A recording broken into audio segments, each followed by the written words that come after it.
캄보디아에서 벌어지고 있는 한국인 대상 범죄, 그리고 이에 대한 한국 정부의 강력한 대응이 국제사회의 이목을 집중시키고 있습니다. 특히 캄보디아 정부의 태도 변화가 주목받고 있는데요. 과연 무슨 일이 있었던 걸까요? 최근 캄보디아에서 한국인들이 사기 조직에 납치되어 감금되고 고문당하는 충격적인 사건들이 연이어 발생했습니다. 올해 8월까지만 해도 캄보디아 내 한국인 범죄 피해 신고가 무려 330건에 달했죠. 2022년과 2023년에는 연간 10건에서 20건 수준이었던 것을 생각하면 엄청난 증가폭입니다. 최근 국내 민간 단체에는 매달 20건에서 30건의 구조 요청이 접수되고 있을 정도입니다. 국정원은 캄보디아 범죄단지에 1,000명이 넘는 한국인이 있다고 밝혔습니다. 그런데 더 큰 문제는 캄보디아 정부의 태도였습니다. 한국 정부가 인터폴을 통해 20건의 국제공조를 요청했지만 실제 회신은 겨우 6건에 불과했죠. 70%가 넘는 요청이 무시당한 겁니다. 캄보디아 정부는 오히려 한국의 자국민 사기 교육부터 제대로 하라는 식의 적반하장 태도를 보였습니다. 자신들도 피해자라며 책임을 회피했죠. 하지만 국제사회는 캄보디아 정부가 이러한 범죄를 묵인하거나 심지어 공조하고 있다고 보고 있습니다. 실제로 미국 평화연구소는 캄보디아의 사기 산업이 연간 125억 달러, 우리 돈으로 약 17조 9천억 원을 창출하며 이것이 캄보디아 국내 총생산의 절반에 달한다고 추산했습니다. 캄보디아, 라오스, 미얀마 등 동남아 지역 사기 조직으로 인한 전 세계적인 피해 규모는 연간 500억에서 750억 달러, 우리 돈으로 약 71조에서 107조 원에 이른다고 보도됐죠. 38년간 장기 집권 중인 훈센 전 총리 가족 중심의 권력 구조 속에서 경찰과 군 공무원들이 부패했고, 범죄 조직들은 지방 정부와 경찰의 묵인 또는 보호를 받아온 것으로 알려져 있습니다. 그런데 한국 정부가 본격적으로 움직이기 시작하자 상황이 완전히 달라졌습니다. 지난 15일 김재나 외교부 제2차관을 단장으로 하는 정부 합동 대응팀이 캄보디아 현지에 급파됐습니다. 법무부, 경찰청, 국정원 등 관계부처가 모두 참여한 특별팀이었죠. 한국 정부는 캄보디아에 억류된 한국인 80여 명을 찾고 범죄 조직의 뿌리를 뽑겠다는 강력한 의지를 천명했습니다. 추가 피해를 예방하기 위해 캄보디아 프놈펜에 특별 여행주의보를 발령했고, 외교부는 불법 납치와 감금 피해가 집중되는 지역을 여행금지 지역으로 지정하는 방안까지 검토 중입니다. 태국을 비롯한 주변국 매체들은 이러한 한국의 움직임을 실시간으로 보도하기 시작했습니다. 태국 네이션 29 뉴스는 캄보디아가 절한다, 한국 파병 및 원조 중단 위협이라는 제목으로 방송했고, 한국 국회의원들이 소말리아 해적 사건 때처럼 군을 파견하여 한국인을 구출할 것을 제안했다고 전했습니다. 민주당 최고원 의원은 캄보디아에서 활동하는 국제 범죄 집단을 국제 마피아 또는 산적과 유사한 테러 집단으로 규정했습니다. 그리고 국제기구와 동남아 국가들, 중국, 일본 정부에 적극적인 협력을 요청하여 합동 작전으로 소탕해야 한다고 주장했죠. 태국 네티즌들은 선진국은 국민을 진심으로 걱정한다, 한국인으로 태어나서 행운이다라며 부러움을 표했습니다. 한국 정부의 압박은 경제적 측면에서도 강력했습니다. 연간 4,300억 원 규모의 공적개발 원조 재검토가 논의되기 시작했습니다. 이 금액은 윤석열 대통령 취임 후 크게 늘어난 것으로, 특히 지난해 훈마네트 캄보디아 총리 방한 이후 2,100억 원이던 ODA 규모가 올해 4,350억 원으로 2배 이상 뛰었죠. 캄보디아는 27개 중점 협력국 가운데 예산 규모와 증가폭에서 모두 1위를 차지했습니다. 정부 관계자는 캄보디아 ODA 예산 전반을 들여다보고 있으며 과도하게 책정된 예산이 있는지 지원 기준을 강화하는 방안도 검토될 것이라고 설명했습니다. 한국인 관광객은 지난해 약 19만 명으로 캄보디아 관광객 순위 6위였는데 대규모 여행 취소가 발생하기 시작했죠.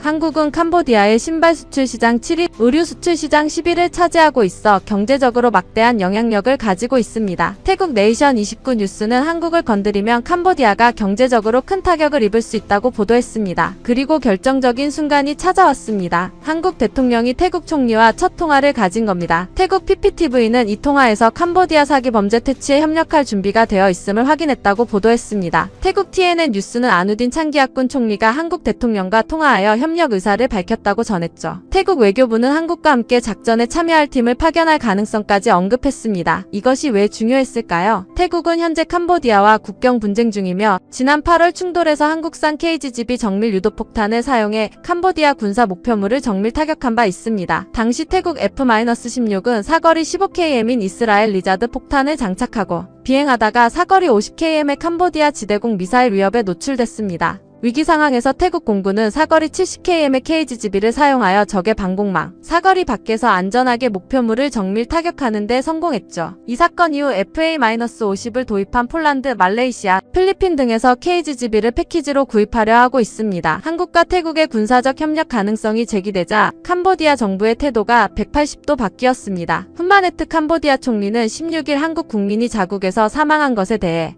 심심한 유감과 안타까움을 표명했습니다. 그리고 도주 중인 용의자 체포와 캄보디아 내 한국인 보호를 위해 더욱 노력하겠다고 약속했죠. 태국 아마린 TV는 한국의 공세가 결실을 맺었다. 캄보디아가 항복하고 민간인의 귀국에 동의했다고 보도했습니다. 태국 네티즌들은 훈마네트 총리의 빠른 상황 판단에 대해 훈마네트 쓴 눈치가 빠르네, 바로 한국 갔어라고 언급하며 이는 한국의 강경 대응 때문이라고 분석했습니다. 한국 합동 대응팀이 캄보디아에 도착했을 때의 모습도 인상적이었습니다. 태국 채널 A뉴스는 주먹을 움켜쥔 채 굳건한 표정, 한국 인사와 방문 장면 화제라는 제목으로 한국 대응팀의 캄보디아 도착 장면을 긴급 보도했죠. 한국 특수요원들은 현장에 도착했을 때 매우 굳건하고 위협적인 태도를 보였으며 일부 장면에서는 주먹을 쥐고 걸어가는 모습이 포착됐습니다. 이러한 모습은 한국이 자국민을 돕기 위해 준비가 되어 있음을 보여주는 신호로 해석됐죠. 태국 네티즌들은 한국 진짜 제대로 하네, 무섭게 만든다, 존경심이 들 정도야 라고 평가했습니다. 대응팀에는 김재나 외교부 차관뿐만 아니라 과거 레바논 폭격 당시 교민 97명을 성공적으로 구출했던 박성주 전 레바논 대사도 포함되어 있었습니다. 당시 박 대사는 직원들과 함께 가족들만 고국으로 떠나보내고 레바논에 남아있던 우리 교민 38명의 안전을 마지막까지 책임지기 위해 잔류했었죠. 현지 공항이 폐쇄되는 최악의 상황을 대비하여 교민들을 지켜낼 비상계획까지 세웠었습니다. 인도 언론 수리아는 이러한 베테랑 외교관의 투입을 주목하며 한국의 발빠른 대응에 대해 집중 보도했습니다. 캄보디아 총리는 한국 대표단과 만난 직후 긴 글을 게시하며 협의가 순조로웠고 여러 분야에서 협력할 것이라고 밝혔습니다. 캄보디아는 한국인 80명 출국 심사에서 억류된 63명을 포함한 모든 한국인에 대한 지원과 스캐머 소탕에 대해 걱정하지 말라고 약속했죠. 그러면서도 스캐머 소탕 작전 자체는 자신들이 할 수 있으니 한국이 태국과 손잡고 개입하는 것은 원치 않는다고 요청했습니다. 특정 국가, 즉 태국을 직접 언급하지 않으면서도 해당 국가의 지도자는 자국 문제 해결에 집중해야 한다고 덧붙였죠. 한 아시아 정세 전문가는 캄보디아가 가장 두려워한 것은 한국과 태국의 군사적 협력이었다며 한국산 무기로 무장한 태국군과 한국의 합동 작전 가능성은 캄보디아에게 악몽이었을 것이라고 분석했습니다. 태국 매체들은 한국의 대응을 극찬했습니다. 태국 아마린 TV는 한국이 군대를 보내지 않고도 캄보디아를 응징했다며 이것은 영화가 아니며 현장에서 실제로 겪은 일이라고 평가했죠. 특히 한국 언론의 끈질긴 추적을 높이 샀습니다. 한국 기자들이 현장에서 직접 촬영한 납치 장면 영상이 공개되자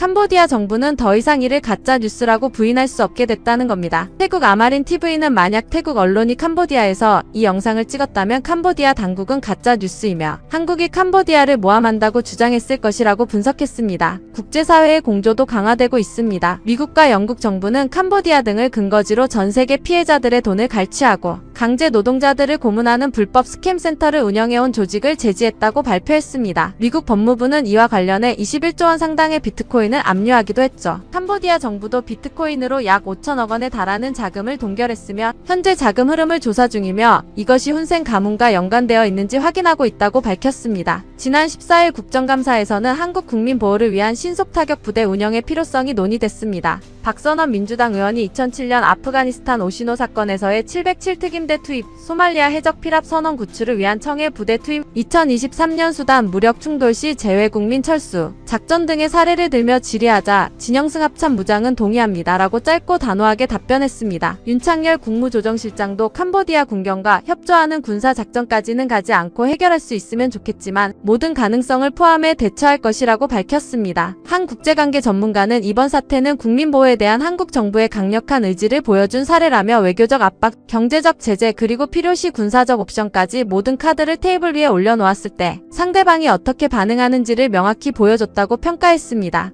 태국 네티즌들의 반응도 뜨거웠습니다. 드디어 이 순간을 오랫동안 기대해왔어요. 한국은 정말 최고예요. 훌륭한 지도자가 있어서 행운이다. 대한민국은 국민을 사랑하며 지도자들은 최고다라는 댓글들이 쏟아졌죠. 베트남과 말레이시아 등 다른 동남아 국가들도 이번 기회를 활용해 한국 정부와 협력하여 자국민 구출을 지원해야 한다는 목소리를 내고 있습니다. 캄보디아에서 활동하는 범죄 조직은 중국계 폭력 조직과 연계되어 있으며 100개국 이상의 사람들을 끌어들이고 있습니다. 중국, 인도네시아, 베트남, 태국, 말레이시아, 대만 등 아시아 각국에서 수천에서 수만 명이 감금된 것으로 추정되죠. 이 조직의 핵심으로는 사마귀가 꼽히고 있으며 중국 조직들은 제도적 통제에서 벗어나 있었고 때로는 지역 지배층의 비호를 받으며 불법 사업을 확장해 왔습니다. 그동안 어떤 국가도 이 조직을 소탕하거나 자국민을 구출하지 못했습니다. 하지만 한국이 나서자 상황이 달라지기 시작했습니다. 한 아시아 네티즌은 한국의 군사력은 세계 5위라며 한국군이 두 방향으로만 이동하더라도 크메르 측은 전멸할 것이라고 평가했습니다. 물론 실제 군사적 개입은 국제법상 쉽지 않습니다. 캄보디아 영토이기 때문에 원칙적으로 한국군은 물론 경찰도 들어가서 활동할 수 없죠. 2011년 우리 해군 청해부대가 소말리아 해적에게 납치된 선원들을 구출해낸 아덴만 여명 작전은 공해상에서 이루어진 것이었습니다. 하지만 캄보디아 정부가 승인한다면 가능합니다. 그리고 태국이 캄보디아와 국경에서 전쟁 중이라는 점도 변수입니다. 현재 한국 경찰은 캄보디아 현지 파견 경찰관을 기존 3명에서 10명으로 늘리는 방안을 마련했습니다. 지난 14일 경찰 내부망에 올라온 캄보디아 대사관 협력관 모집 공고의 첫 지원자가 나왔는데 2017년 어금니 아빠 수사를 맡았던 강원 언주 경찰서의 이진학 형사였죠. 조직폭력배 수사 경험이 많고 마약이나 방화 등 각 분야를 수사했던 베테랑인